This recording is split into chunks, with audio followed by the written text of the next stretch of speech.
Vous souhaitez aider notre chaîne? C'est très simple. Le lien pour devenir un soutien sur Patreon se trouve dans la description. De plus, abonnez-vous à notre chaîne, aimez et partagez nos vidéos avec vos amis et laissez votre commentaire. Ainsi, vous contribuerez beaucoup à la diffusion de la parole de Dieu.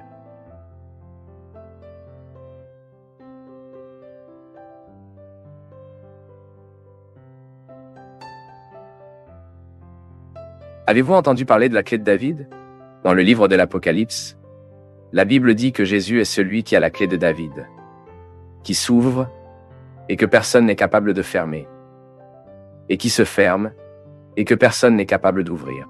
Si vous avez ce doute, regardez cette vidéo jusqu'à la fin, car vous comprendrez sûrement quelle est la clé de David dans la Bible. Nous pouvons commencer notre étude en clarifiant que la clé de David signifie l'accès au royaume de Dieu et à la vie éternelle. Ainsi, lorsque le texte biblique révèle que Jésus est celui qui a la clé de David, qui s'ouvre et que personne ne se ferme, et qui se ferme et que personne ne s'ouvre, cette clé est utilisée comme symbole de pouvoir et d'autorité.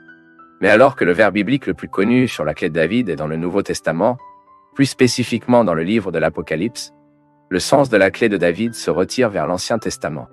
Vous ne le savez peut-être pas, mais en fait, la présentation de Jésus-Christ comme le transporteur de David se souvient d'une promesse du Seigneur faite à un homme nommé Eliakim. Voyez ce que dit le texte du livre d'Isaïe dans le chapitre 22 et le verset 22. Mais qui était Eliakim? Et que signifiait cette clé de David dans l'Ancien Testament? Eliakim était le fils de Hilkias, et il était un homme qui a servi le roi Ézéchias comme majordome fidèle. Et il vivait dans un contexte historique de grande turbulence dans la scène politique internationale. Pourquoi? Parce que le royaume de Juda était menacé par la Syrie. Ensuite, au lieu de faire confiance à Dieu, les dirigeants juifs cherchaient une alliance avec l'Égypte.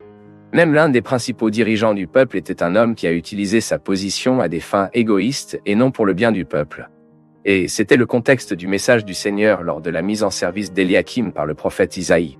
Puis, selon le dessein de Dieu, Eliakim a été exalté et a reçu de vrais badges qui ont identifié son autorité sur le royaume de Juda. Il était vêtu de la robe et de la ceinture du royal butler et a reçu la clé de la maison de David sur ses épaules. Indiquant quoi? Indiquant l'autorité que Dieu lui a remis pour prendre soin des résidents de Jérusalem en tant que représentant du roi. Et en tant que majordome de la maison royale, c'est lui qui a pris soin des affaires de la dynastie Juda.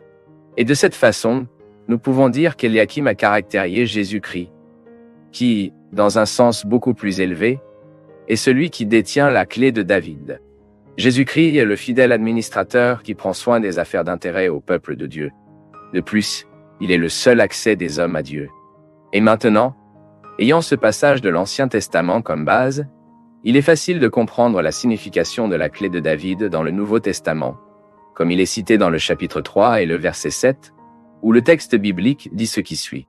Et à l'ange de l'Église qui est à Philadelphie écrit, cela dit ce qui est saint, ce qui est certes, ce que la clé de David a, qui s'ouvre et personne ne ferme, et se ferme et personne ne s'ouvre. Eh bien, que nous dit ce texte en faisant référence à la clé David citée dans l'Ancien Testament? Regardez, nous pouvons dire que, en premier lieu, sans aucun doute, le fait que Jésus tient la clé de David entre ses mains est un témoignage clair de sa véritable lignée messianique. Il est le grand-fils de David, il est le roi messianique légitime en qui les promesses faites à la maison de David, encore dans l'Ancien Testament, sont pleinement tenues. Deuxièmement, en montrant que le Christ ressuscité a la clé de David dans ses mains, la Bible révèle qu'il est le seul à avoir le plus grand pouvoir et l'autorité absolue dans le royaume de Dieu. Et qu'est-ce que cela signifie? Cela signifie que la clé du salut, ainsi que toutes les bénédictions qui en découlent, appartient uniquement à l'agneau de Dieu. Et troisièmement, le texte biblique est très clair en disant qu'avec la clé de David, ce que Jésus ouvre, personne ne ferme, et ce qu'il ferme, personne ne s'ouvre. Et sans aucun doute. Et pourquoi? Car à cette époque, les chrétiens étaient persécutés par les Juifs de la ville de Philadelphie. Les Juifs de cette ville ont essentiellement affirmé que seuls ils étaient le vrai peuple élu du Seigneur. Ils ont affirmé que seuls ils avaient en leur pouvoir la clé du royaume de Dieu. Mais alors Jésus-Christ lui-même a désapprouvé cette idée en déclarant son Église qu'il a la clé qui peut ouvrir et fermer la porte du royaume de Dieu aux hommes. Ce pouvoir est entre vos mains et personne d'autre. Par conséquent, les croyants de Philadelphie ont compris que peu importe la persécution qu'ils souffraient, car la sécurité de leur salut était entre les mains de celui qui a reçu toute autorité dans le ciel et sur terre. Jésus-Christ est le roi suprême qui dirige souverain l'histoire. Et compte tenu de tout cela, nous pouvons comprendre ce que la clé de David a à voir avec nous aujourd'hui. Car dans un sens, L'Église sert d'instrument à travers lequel le Christ exerce son autorité pour ouvrir et fermer les portes du royaume de Dieu à ceux qui reçoivent et rejettent le message de l'Évangile. Ensuite, chaque fois que nous annonçons l'Évangile, nous montrons au monde celui qui est le seul à avoir le pouvoir d'ouvrir et de fermer les portes de la félicité éternelle aux hommes. Nous pointons le seul à avoir la clé de David entre ses mains. Et si vous pouviez comprendre le sens de la clé de David dans la Bible, assurez-vous de laisser votre commentaire ici dans la vidéo. Et si vous voulez comprendre la Bible d'une manière encore plus profonde, vous pouvez étudier la théologie avec nous. Les informations sont dans la description de la vidéo et le premier commentaire fixé.